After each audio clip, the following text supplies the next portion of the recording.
दिया तो जाएगा मैडम, थोड़ा एक सेकंड है, आपको वेट करना पड़ेगा।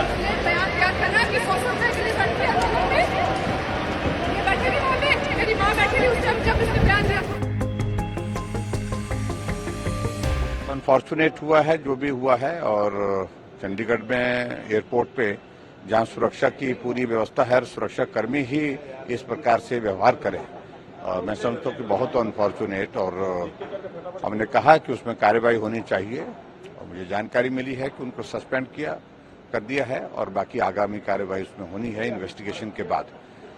लेकिन बहुत दुर्भाग्यपूर्ण है ये सारी चीज। सर, आज राहुल गांधी ने कहा है कि मोदी जी और अमित शाह जी लोगों को निवेश करने के लिए क्यों बोल रहे हैं, इसमें क्या कोई घोटाला हो सकता है, हम जेपीसी की मांग उठा रहे हैं।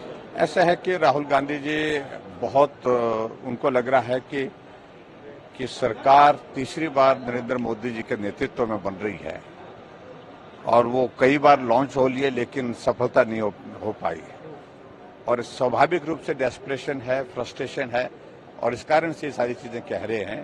इन सारी चीजों का कोई अर्थ नहीं।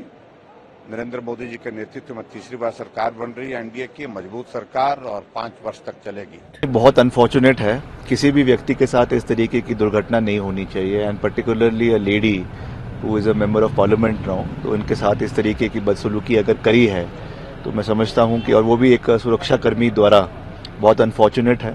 और अभी ऐसा सुनने में आ रहा है कि कुछ उनकी ग्रीवेंसेस थी विद रिगार्ड टू जो फार्मर्स प्रोटेस्ट था, उसमें अपनी बात को रखने का एक संवैधानिक तरीका है, प्लेटफॉर्म है, उसमें अपनी बात रखते हैं, उसमें कोई दो राय नहीं है। मगर इस तरीके से किसी को असॉल्ट करना, और वो भी खास करके एक सुरक्षा कर्मी इस तरीके से अगर असॉल्ट करे, तो ये बहुत अनफॉर्चुनेट है, और इसमें हम इसकी कड़ी शब्दों में निंदा करते हैं, और इसके खिलाफ जो है एक्शन जो है वो सरकार को लेना चाहिए। जब हम एयरपोर्ट की बात करते हैं, क्योंकि सीआईएसएफ की सिक्योरिटी वहाँ मौजूद रहती है, एयरपोर्ट की सुरक्षा पे एक प्रश्न चिन्ह लगाता है इस तरह के, खासकर जब एक elected member of parliament. It is not only about elected member of parliament, वो तो है, बट किसी के साथ भी इस तरीके की जो है वो इंसिडेंट नहीं होना चाहिए।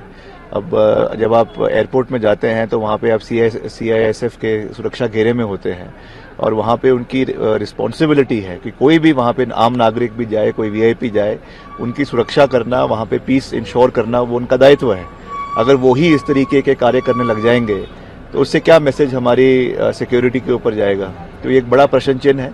उनके ग्रीवेंसेज है वो एक अलग बात है, उसको सही प्लेटफॉर्म पे उठाना उनका अधिकार है, मगर इस तरीके से असॉल्ट करना ये बहुत दुर्भाग्यपूर्ण है, और इसकी हम निंदा करते हैं।